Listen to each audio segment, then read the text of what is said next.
Not that that's going to get us anywhere. Exactly, exactly. I think we would send them to you for...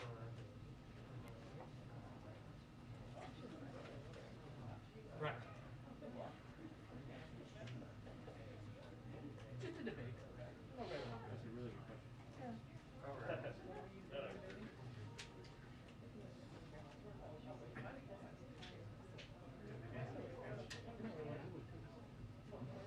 I didn't know if there was, I just didn't know if there was a... No. I just wasn't sure if there was like a... Had it just kind of... Throw her off. Had it just left over time, or was really...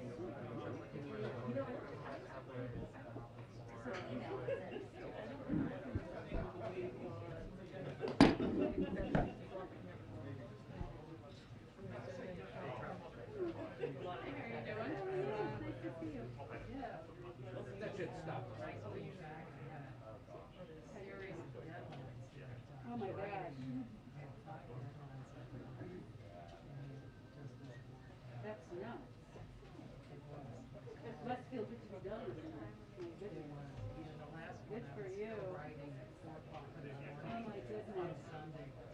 Oh my goodness. Good. Good for you. It's gonna start. You got bigger. You got bigger.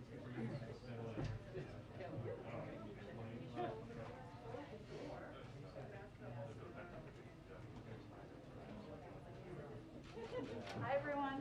Hi. Good afternoon. Okay. A couple of items for you at the top. Today we learned that retail sales increased by 3.8% in January, exceeding expectations. The strong inflation-adjusted increase reflects the resilience of the economy, even in the face of Omicron. Compared to this time last year, sales at grocery stores, restaurants, and clothing stores, among others, increased, underscoring the strength of the American economy as we recovered from the pandemic. This data builds on the historic economic progress we've seen over the last year and an extremely strong jobs report last month despite Omicron, which was well above expectations. In 2021, the economy created 6.7 million jobs, the strongest year of job growth on record. The unemployment rate declined more than any year on record, and we achieved a 4% unemployment rate years earlier than previously projected, thanks to the American Rescue Plan. Small business applications and inflation-adjusted household income are both up, and child poverty and hunger are down. We're obviously going to continue to build on this progress.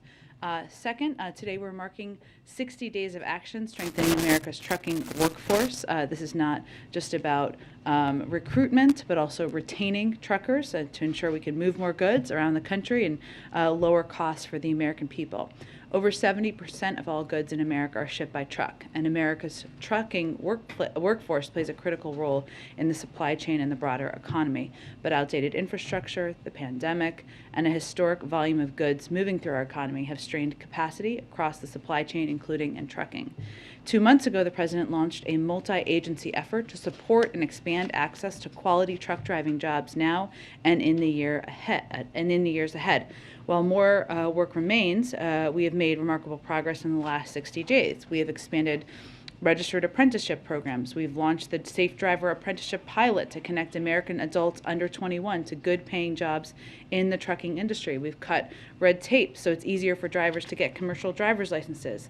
And we've met with veteran service organizations representing nearly 4 million veterans to discuss ways the administration and industry can attract, train, place, and retain veterans in trucking jobs. And we will announce the results of the Labor Department's 90-day apprenticeship program, of course, after the next 30 days.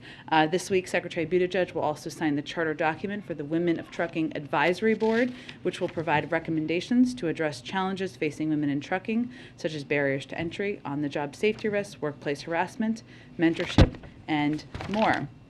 Finally, a very quick preview for the President's trip to Ohio tomorrow.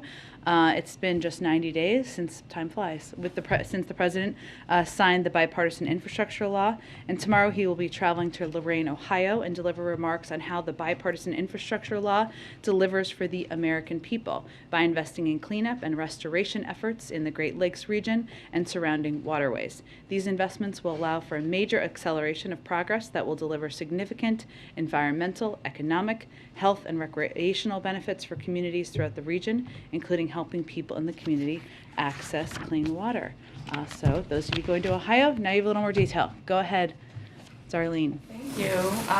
One, are there any plans being made for the President to meet with Republicans on the Senate Judiciary Committee as a group, the same way he met with Democrats on the committee last week? Sure. So he's continuing to engage with Democrats and Republicans about his Supreme Court process. I don't have anything to preview or project in terms of a meeting with the Senate Judiciary Republicans. Okay. Second question, is there a date for when the President will send his FY23 budget proposal to the Hill?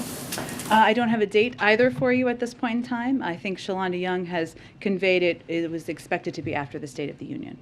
And then the last question is, with the Vice President getting ready to go to Germany for the Munich Security Conference, can you talk a little bit about what her marching orders from the President are, and will she be going with any deliverables or any concrete proposals specifically to help Europe deal with its energy and natural gas needs? Well, she will be traveling, as many of you have been following this know, to Munich, Germany to attend the February 18th to 20th Munich Security Conference. She will build on the President's and the national security team's intensive engagement with European allies and partners, and emphasize and continue to emphasize with our partners our ironclad commitment to our NATO allies, underscore our commitment to Ukraine's sovereignty and territorial integrity, and reaffirm our shared interest in upholding the principles that have underpinned European peace and security. She'll be participating in the formal program of the conference, as well as engaging with allies and partners and meeting with leaders on the margins. I know her team is planning for a preview call for all of you, I believe later this evening, to give you more details of those bilateral meetings.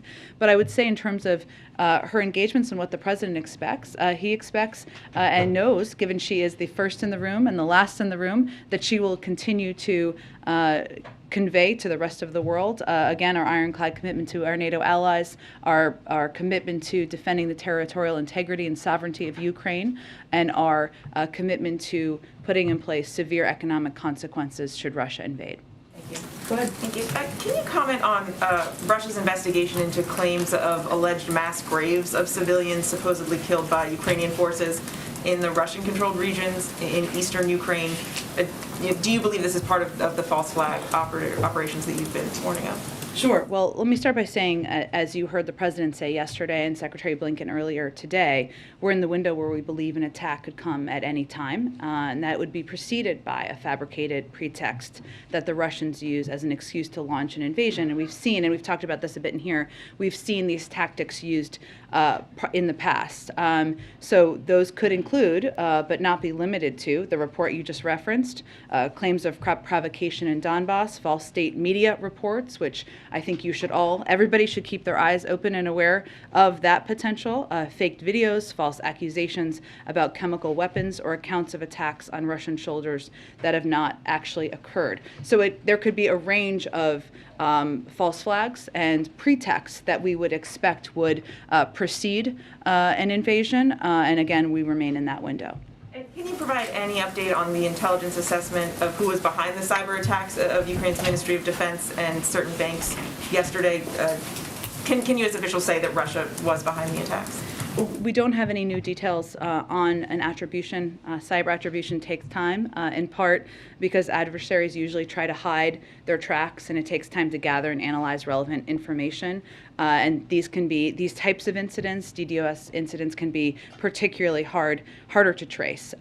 But we have also been in close touch with our Ukrainian counterparts to offer support in the investigation and response to these incidents. You may have seen the statement from Ukraine Ministry of Defense that the United States and other partners immediately reached out with support, and that some sites are coming back online. And I would note again, as I said yesterday, we've been warning for months, both publicly and privately, in our engagements with the Ukrainians and the Europeans, that the potential for Russia to conduct cyber operations in Ukraine is part of their playbook as well. So we're particularly concerned, but we don't have anything new in terms of specific attribution. Jen?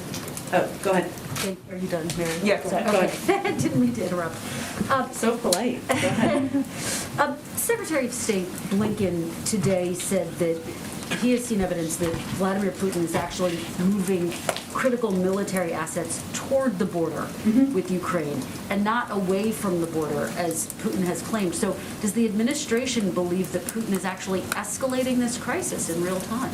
Well, I think as Secretary Blinken also said, the Russian troops remain massed in a very threatening way at the border. And he was responding, I believe, to a good question about whether they were delivering on what they had promised yesterday. And the answer was no. There's what Russia says, and there's what Russia does, and we're watching very closely what steps they're taking, but they remain amassed in a threatening way at the border. It's not yet been, to our awareness, an actual invasion.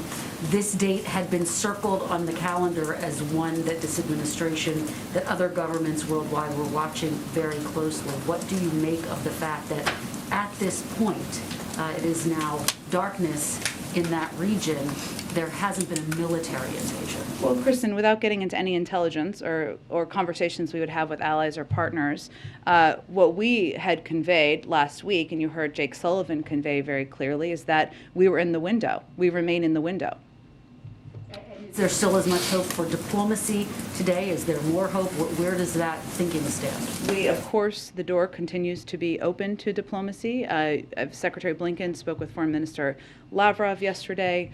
Jake Sullivan speaks with his Ukrainian counterpart nearly every day, if not every day. We remain. The president, of course, is going to speak with Chancellor Scholz later this afternoon. So it is moving forward diplomatic conversations on many channels. Follow up to a question you got yesterday about a potential gas tax holiday. You said all options were on the table. Can you go a little further? Are there actually discussions going on between the White House and Democrats on Capitol Hill about moving forward with the gas tax holiday? Well, I also said yesterday no decisions have been made, and that remains the case. So we always have an open dialogue with members of Congress, and all options remain on the table. Go ahead. One housekeeping thing first. Speaking of Secretary Blinken, he was at an event earlier today here in town and said he was cutting his time short there in order to have a meeting with the boss, the president. Was something added to the schedule this afternoon, or is there something forthcoming? Without knowing the details of the secretary's schedule, I think the president had the PDB this morning, so it may have been that. I can check if there's anything different than that. Beyond that, Foreign Minister Lavrov told Secretary Blinken yesterday that Russia's written response to the U.S. NATO proposals would be transmitted, quote, in the coming days. Has it been received, or is this potentially productive or seen as a possible delay tactic? Well, we look forward to receiving it, as Secretary Blinken has conveyed. As of my knowledge, before I came out for this briefing, I think we're still waiting for that. Is there any update on the U.S. assessment of the video released by Russia claiming to show some tanks ending military drills near Ukraine? I know there was a lot of concern about whether this was legit. Has there been any determination that it is? I don't have any new assessment of that, Ed. I think what we are watching very closely is not just what they say, but what they do. I understand you're referencing a video, but we've also seen, as the Secretary confirmed this morning, continued problematic, troubling buildup of troops at the border and surrounding Ukraine. I'm not going to ask you if the president's meeting today or soon with Supreme Court nominees. What if I was prepared to answer it today? You're missing out. Have there been any meetings? I am not going to provide a day-by-day update, Ed. I just had to mess with you there a little bit. But I am curious. This is a president who's been a participant in this for decades. Yeah. He knows that in the run-up to a decision, there is a public campaign, there's sort of a backroom lobbying effort by people close to nominees. There's been some of that going on in this case. What does he make? I'm not commenting specifically on anyone's story or letter sent or anything, but what does he make of that attempt to influence an administration as they make a decision? And does he welcome it, or does he see it, if it gets a little too personal perhaps or petty, as detrimental to the process? Well, I think because of the president's long history and long background you referenced, as the former chairman of the Judiciary Committee, as the former vice president, I believe he's probably overseen or been engaged with more Supreme Court nominee processes than anyone in history. He is not going to be swayed by public campaigns or public sniping or lobbying efforts. He is going to pick an eminently qualified black woman to nominate to the Supreme Court, and he has a number of potential choices that he's very excited about. Just real quick on this, the Club for Growth is now running ads in English and in Spanish targeting Latino audiences and suggesting that the president's focus on nominating a black woman to the court versus qualified Latino judges, and they list a few in their ad, is racist. What do you make of that? Well, the Supreme Court has been around for 230 years. There's never been a black woman who served on the Supreme Court. The president believes that's a problem with past processes and not a lack of qualified black women to serve on the Supreme Court. There are also opportunities, perhaps in the future we'll see, to nominate others. We don't know at this point in time, but the president is proud of the range of credible, qualified candidates he's looking at, and looking forward to making an announcement soon. Go ahead. Thank you. A quick follow-up on the cyber stuff. Would the U.S. consider a disruptive attack against Russia similar to the DDoS one right now being waged against Ukraine? So say that one more time. I'm sorry, if the U.S. would consider like a distributed denial of service attack, like when it's talked about potential cyber responses, is that one of the potential options? Like In terms of what we would do in response? Yes. I'm not going to outline or detail what options the president would have at his disposal. Again, he can take any step of seen and unseen. He has the right to do that, but we have not even made an attribution at this point in time. Russia's lower house of parliament voted on Tuesday to ask Putin to recognize the self-declared Donetsk and Luhansk People's Republics. Blinken said today that that move would necessitate a swift and firm response from the United States in full coordination with allies and partners. What might such a response look like? Sanctions, export controls, what kind of? There's a range of options we have at our disposal. I'm not going to outline those from here, but I would also just reiterate a couple of points that Secretary Blinken made in his statement, which includes the fact that the Kremlin's support of this amounts to the Russian government's wholesale rejection of its commitments, its own commitments under the Minsk agreement, which is certainly the reason to have such a strong reaction to it from the Secretary of State. An enactment further undermines Ukraine's sovereignty and territorial integrity, constituting a gross violation of international law.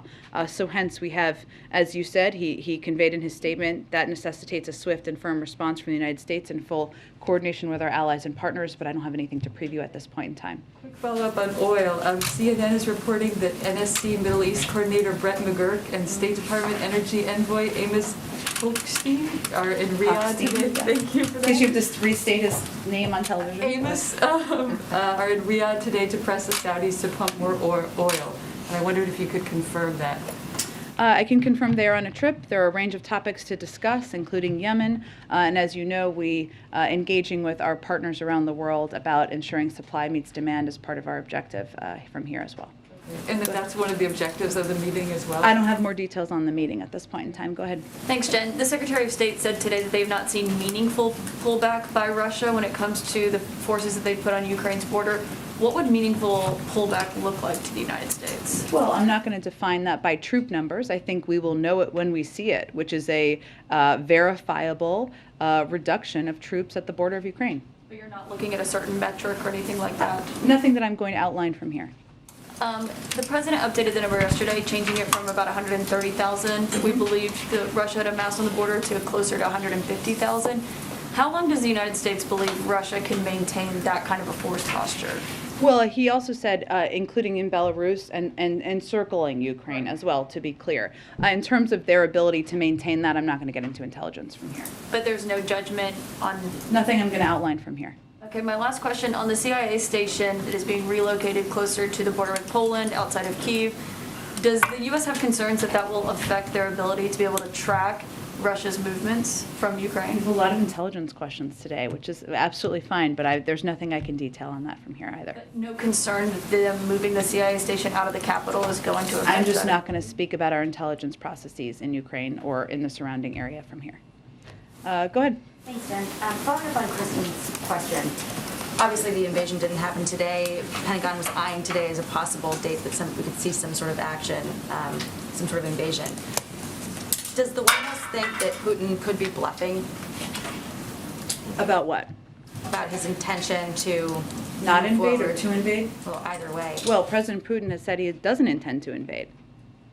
We've also said he's prepared to do that and has lined up troops at the border to invade. So I don't think we are waiting for President Putin's comments to assess what is being prepared around the border. Do you think that your efforts to put all this intelligence out about his, what might happen next might have deterred something that we could have seen in the last 24 hours? Well, that's part of has been part of our objective overall, Jackie, right, is to make it more difficult for the Russians, for President Putin to lay a predicate for war. And our objective is to try to avoid war, prevent war. Now, it's ultimately up to President Putin to decide what steps he's going to take. But putting out specific details about the types of false flag operations, their efforts to push misinformation through Russian media, the types of tactics they've used in the past, that's all a part of our effort to make it more difficult for them to use these tactics and keep the eyes of the global community open. Has this whole standoff underscored the importance of NATO allies spending 2% of their GDP toward defense? Is that something that the White House will be pressing in the future from our allies? That's something that the president pressed for when he was vice president. And then can I ask about a second topic, the Durham investigation? Durham says there was an outside company with ties to the Clinton camp monitoring server data info on the executive office of the president through the Obama administration, possibly into the Trump administration. Do you know if there's still a system picking up server data on the EOP, and if not, when it stopped? Again, I know you asked my colleague a few questions about this the other day, but I would point you any questions about this to the Department of Justice. And then is what was described in the filing there, monitoring internet traffic, is that, generally speaking, would that be considered something along the lines of spying? Again, I would point you to the Department of Justice. Go ahead.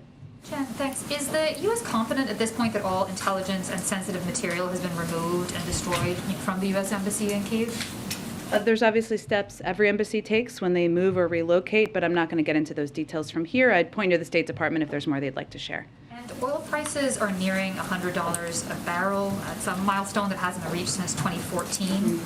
What steps is the administration taking at this point to deal with high oil prices? Have you been talking to allies about a coordinated global release of oil?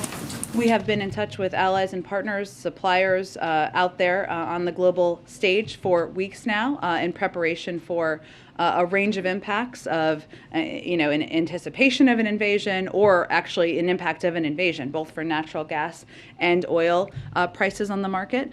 We will continue those engagements, of course. As I've said, and I said yesterday, for the president, all options remain on the table. As you know, in the past or recent months, he tapped the Strategic Petroleum Reserve, 50 million barrels. Those have been released over the course, or 40 million of them, I think, to date, have been released over the course of time. We also remain, of course, engaged with Congress and countries around the world about how to meet the demands out there. One more. The president urged Congress this week to act on gun control at the anniversary of the Parkland shooting. It's been 5 months now since David Chipman's nomination was withdrawn. What's the current timetable for nominating an ATF director? Well, we certainly would love to have an ATF director in place for the first time in, I think, a decade. Someone confirmed, and unfortunately, obviously, David Chipman was eminently qualified for the position and was not able to move forward. And the president would like to nominate someone to replace him, but I don't have anything on the timeline. Go ahead. In an effort to pry the window open a bit wider into the president's thinking on the Supreme Court. Sure. What is the thinking here about some of the pushback that's been aired on the left with respect to Judge Michelle Childs in South Carolina? Does the president reject that criticism that she has hewed too closely to corporate interests? Well, I think what some of the criticism I've seen out there is related to her labor record. If you look at South Carolina, the AFL in South Carolina endorsed her and has been supportive of her. I think the president, in response, or just to go back to Ed's question, which I think is similar, the president is not interested in public griping or in lobbying campaigns or efforts to trash other candidates. He is going to keep his blinders on, look at the qualifications, the cases, the backgrounds, the credentials of these eminently qualified nominees. All of the ones he's considering would make excellent qualified Supreme Court justices, and that's where his focus remains. On background and qualifications, how important is it to the president that his choice have served as a public defender? Again, I'm not going to get into any more specifics of the qualifications. You have a short window left before you will know probably who he is selected, and you will have more, I'm sure, analysis to do at that time. Go ahead. Thanks, Jen. On the stalled Fed nominations in the Banking Committee, Chairman Brown said today that he's refusing to move the other picks separate from Sarah Bloom Raskin. He also said that he spoke to President Biden and that President Biden is standing by Senate Democrats on this. So is the White House backing that strategy of holding all the nominees up and essentially waiting for Republicans to show up at the Banking Committee to vote? Absolutely, and I was in the Oval Office when the president spoke with Senator Brown, so I can confirm, not that there was any doubt, that he conveyed exactly that to the senator, that he agrees that Republicans are AWOL on the fight against inflation, and at this pivotal moment in our economy, everyone understands we need a full Federal Reserve Board, the first one in nearly a decade to tackle inflation and bring prices down for American families. So no, we are not advocating for splitting the nominees. We support Chairman Brown's decision to keep all 5 on the Fed board, pushing them forward through the committee, and we believe Republicans need to do their jobs and show up to vote for these nominees. You've spoken about the urgency with inflation and other issues facing the Fed, but given that Republicans have shown no signs of bending and that the Senate is poised to go on recess by the end of the week, I mean, how likely or unlikely is it that we're going to see a vote before the end of the month on these nominees? Well, I would point you to Chairman Brown for that. He is very committed, and I'm sure, and I think as you've seen him publicly, he can be quite a bulldog when he wants to get something done. So we support his efforts to get these 5 nominees forward. There's a couple days left, and all we're asking is for Republicans to show up and do their job. They can vote against people, but not showing up is not delivering on the commitment you made to the American people when they elected you. Lastly, on that issue, Senator Toomey was at an event where he said he believed the Fed was basically able to perform at full strength even without the confirmed nominees. Your reaction to that? I think there's no question that having a full federal board fighting inflation at a time where that is the stated #1 concern of many Republicans, many Democrats, and many in the American public would be the ideal scenario here. Go ahead. You said a couple times just now that the president's not going to be swayed by lobbying efforts, but I'm wondering if that's the case, what does he make of Congressman Clyburn's pretty aggressive push for one specific judge, Judge Child? Does that count as lobbying? Is the president listening to that? This is obviously someone he has in high esteem and is close with. Of course he does. He has him in high esteem. He is close with him. But again, the president, who is someone who has been through a number of these processes before, who's overseen hearings, who has played a role as vice president in helping select incredible nominees and now Supreme Court justices to serve, he's going to consult broadly, and then he's going to look at their credentials, review cases, and make a decision about the right person to nominate for the court. And I think the only other angle left on the interviews that you have not been asked is, will you tell us when the interviews are complete? Unlikely. I will tell you, the president will tell you when there's a nominee. The good news is March 1st is around the corner. So, we remain on track and you don't have too much longer to wait. Go ahead. Thanks. Last night, voters in San Francisco voted to recall 3 school board members. I'm wondering if the White House has any reaction to that result. Sure, we of course did see that. We don't have any reaction directly to the decision by the local school board, but I would just reiterate that the president's objective has been keeping schools open from the beginning. And now at this point in time, 99% of schools are open, in large part because of the funding in the American Rescue Plan and efforts that he and his Secretary of Education undertook to ensure schools had the resources and the information needed to keep schools open. We understand where parents are coming from when they want schools to be open as well, and the president recognizes the mental health impact it has on kids for them not to be open. So we don't have any specific comment on the local decision about the local school board leaders, but that remains the president's objective. And on education more broadly, we saw that be an issue in the Virginia gubernatorial race. Obviously, this is the issue here in San Francisco. I'm wondering what the White House or the president's message is to parents about, you address school reopening, but more broadly, some of the issues that we've seen play about equity, about curriculum play in some of these electoral races. Well, tell me more about specifically. In San Francisco specifically, there was controversy over the renaming of schools. There in Virginia, conversations about critical race theory. I'm wondering whether the White House or the president thinks that some of these school boards, maybe in San Francisco and other places, have moved too far to the left, adopted liberal policies beyond what voters seemingly approve of, or just more generally, how the president thinks of education and some of these issues around equity and inclusion. Well, I would say first that the president is married to a teacher, so he certainly trusts in the role of teachers and educators across the country and the kind of curriculum that they are providing. I'm not going to have any specific comment on any local school board or the politics of school boards as it relates to any political race either, though. Go ahead. Okay, go ahead. Thanks, Jen. Going back to the Senate Banking Committee, would the White House support a rule change to allow the Senate majority to discharge a nomination directly from committee, as they do with legislation?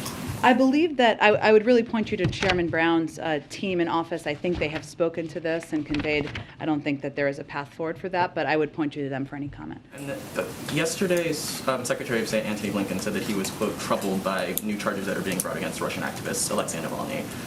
Would the White House consider, in consultation with its allies, potentially sanctions on individual leaders maybe in Putin's circle to stop this, or other efforts that you all could do to help Navalny and the Russian opposition? There are a range of sanctions under consideration on his inner circle. And then finally, congressional Democrats again are just talking about student loan cancellation. Alexandria Ocasio-Cortez discussed this earlier this week, and Senate Majority Leader Chuck Schumer has also talked about the importance of canceling student loan debt.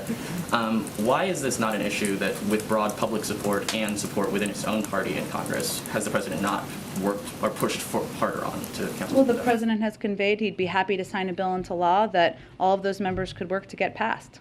And then finally, yesterday marks the 30th House Democrat to announce their retirement from Congress. Is the White House at all concerned that this is indicative of a political climate in the broader country, in his own party, and could simply the retirements of very senior Democrats on the Hill potentially have implications for the White House's domestic agenda? Well, as you know, I have to be a little careful. I've learned my lesson the hard way about talking about politics from up here. There are a range of retirements every cycle for a variety of reasons. And what we're focused on is working with members to deliver for the American people. And we expect that anyone who's going to be out there answering questions to people who may vote for them in the future, that they will hopefully talk about the work they've done with the president to create the greatest 12 months of job creation in our nation's history, the largest drop in unemployment rate on record, the largest reduction in childhood poverty ever, the strongest economic growth this country has seen in nearly 40 years. So there's a lot we're going to be focused on. The president himself has conveyed he's looking forward to being out there when it's time for a political season, but beyond that, I'm a little limited in what I can convey from here. Go ahead. I actually do have something. Okay. One thing. Go ahead. I think circling back to something I think we asked Corinne about a couple of days ago, but Sure. the mayor of the District of Columbia has announced that she's going to significantly reduce the restrictions, the COVID restrictions, indoor mask wearing, I think comes off at the end of the month. The requirement to show proof of vaccination has ended, I think, as of yesterday. The campus, the White House campus, is in Washington, D.C., obviously affected by the metrics that are around in terms of case counts and hospital counts and what have you.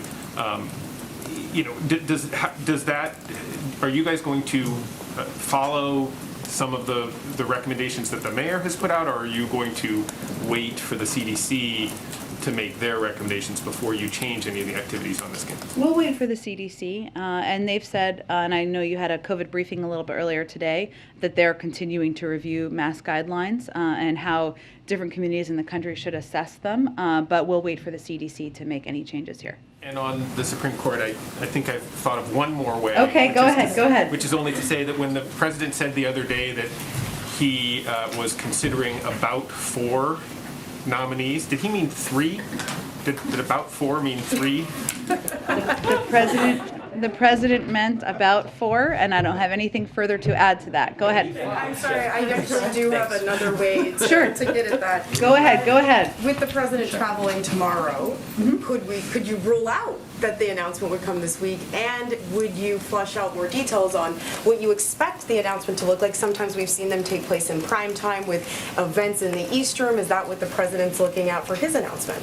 We don't have any details on that to preview at this point in time. I had to try. I appreciate it. Go ahead. And on the state of California, a couple of California-themed questions for you. So the EPA is finalizing a rule that would give California a waiver and the authority to set its own emissions standards. Why does the administration think it's important for California to have the ability to set its own emissions standards? This is a great question. I know I have something on this, but I don't have it in front of me, so let me get to you after the briefing. Absolutely, and to follow up on that though, even with the waiver, California is expected largely to stick to the Biden administration standards, but the president has indicated in the past that he does look to California on these issues. So if California were to institute stricter standards, say on either heavy-duty vehicles, for instance, would that be something that the administration would seriously consider mirroring? It's a good question, but I don't have anything to predict or preview on that front. Obviously, the president's objective remains lowering emissions in the country and reaching his ambitious climate goals that he's set. But in terms of what future steps look like, I don't have anything to predict at this point. Last one on California, but not on emissions. Okay. President Biden has been supportive of Governor Gavin Newsom in many instances.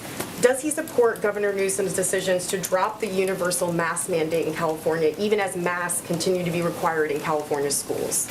Well, there are a number of states who have made decisions, not just California, and announcements. And what we've said, and I can repeat, is that we will continue to look for and abide by CDC guidance from the federal government. That's what we will follow. But different leaders will make decisions based on what they think is best for their communities. Go ahead. Great, thank you. One more on SCOTUS. Okay. Try. Go ahead. It is a new tactical maneuver. Senator Grassley, the ranking Republican on the Judiciary Committee, today told reporters on the Hill that he is under the impression that President Biden is doing interviews this week. Can you confirm or deny what Senator Grassley said? We said as early as this week. That's all the detail I have for you. Afghanistan. This week marks 6 months since the withdrawal from Afghanistan. From this podium, Jake Sullivan told us that the commitment to allies there is sacrosanct. The administration committed to doing everything it could to get our allies out, but tens of thousands of allies, hundreds of thousands if you include families, including SIV, people in the pipeline are still there and struggling. What exactly is the administration doing to get them out? Because on the ground and from Congress, my sources say they think you're doing nothing.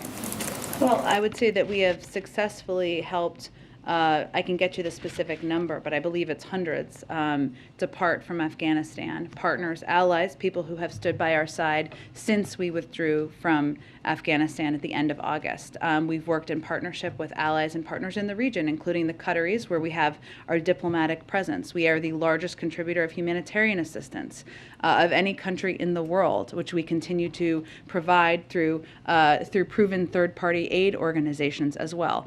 And flights just resumed, I think a couple of weeks ago, through Qatari Airways, and that will also play a role in helping. But we remain committed to working with our partners in the region and to helping those who want to leave Afghanistan who have been serving by our side for 20 years to help do that. Could you help me? I can follow up, get numbers on women in particular. I would point you to the State Department, and they would have any details on specific numbers. Go ahead. Thank you, Jen. The British Prime Minister said that Russia is sending mixed signals or messages. They said they're open for diplomacy, and they keep on building the military backup on the border. Does the White House believe actually that the Russians are using deceitful tactics? And can you update us on the talks in Vienna, or Iran talks? Do you think that we're closer to getting a deal? You yourself said that February is a vital month. This is crunch time. So on the first question, as Secretary Blinken said this morning, there is what Russia says, and then there's what Russia does. And we certainly believe that they will continue to use false flag operations, efforts to deceive, lay a predicate for war, which is why we have been putting out as much information as we can on that front so that the world is aware and knows what to look for and watch for. And we do that, of course, in partnership with our allies around the world. As it relates to Iran, I believe they're still in the 8th round of negotiations. Of course, as we've said in the past, we would certainly support efforts or the opportunity to have direct engagement with the Iranians. We've said that our focus remains on a deal that addresses the core concerns of all sides. And if it's not reached in the coming weeks, as we've said before, but this remains the case, Iran's ongoing nuclear advances will make it impossible for us to return to the JCPOA. So bottom line is, under the JCPOA, Iran's program was tightly constrained and monitored by international inspectors. Since the previous administration ceased U.S. participation, Iran has rapidly accelerated and reduced cooperation, and that is hence why we are where we are. But they are continuing to engage. Of my last update on this, but again, I'd reiterate that the president asked his team to put together a range of options in the event those need to be considered. Go ahead. Yeah, thanks. Jen, so on Monday was the 1-year anniversary of the Phase 1 trade deal with China going into effect. Written into that deal is very specific enforcement language. So when does the administration trigger that language against China because they haven't lived up to that agreement? Well, so the Phase 1 trade agreement that the president, I think that's not exactly accurate as my understanding of what the status of this is at this point, or what anything that's triggered or not triggered. It's not an automatic trigger, but there is specific language in there as to what the enforcement is. Well, so first, when he was running for president, the president made clear that the Phase 1 deal did not address the core problems with China's state-led economy and harmful economic practices.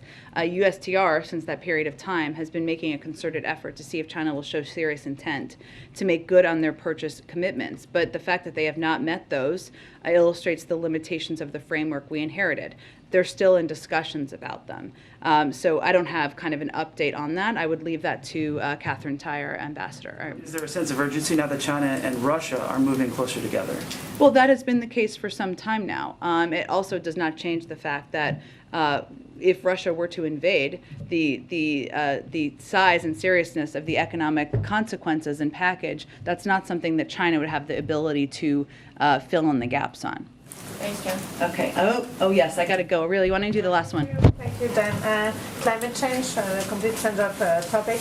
According to a report published yesterday, by 2050, the sea level on U.S. coast would rise by 1 foot, which means 40% of American people who live in coastal areas would see more damaging floods. What is the administration doing about it, and does the president feel he's doing enough to fight climate change? Well, you've heard the president say time and time again, and especially when he goes and visits communities that have been impacted by major weather events. 1 in 3 Americans live in a county hit by a weather disaster this past year, which is a pretty startling statistic. And last year, extreme weather cost America $99 billion. So we know climate change is real. Anyone who doubts it, that's further evidence climate change is real, and it's exacerbating the extreme weather conditions. And certainly this report is further evidence of that. What the president has done is, of course, work to pass the bipartisan infrastructure law, which a lot of people focus on roads, rails, and bridges, important parts, but it also has an enormous investment in strengthening our nation's resilience to extreme weather and climate change while reducing greenhouse gas emissions, replacing lead pipes, so everyone has access to clean water. And we've also been mobilizing an all-of-government approach to deploy and implement critical clean energy projects. But I would also note that this is one of the reasons the president is going to continue to press for key components of his agenda, his Build Back Better agenda, including historic investment in addressing the climate crisis. Thanks, everyone. See you tomorrow.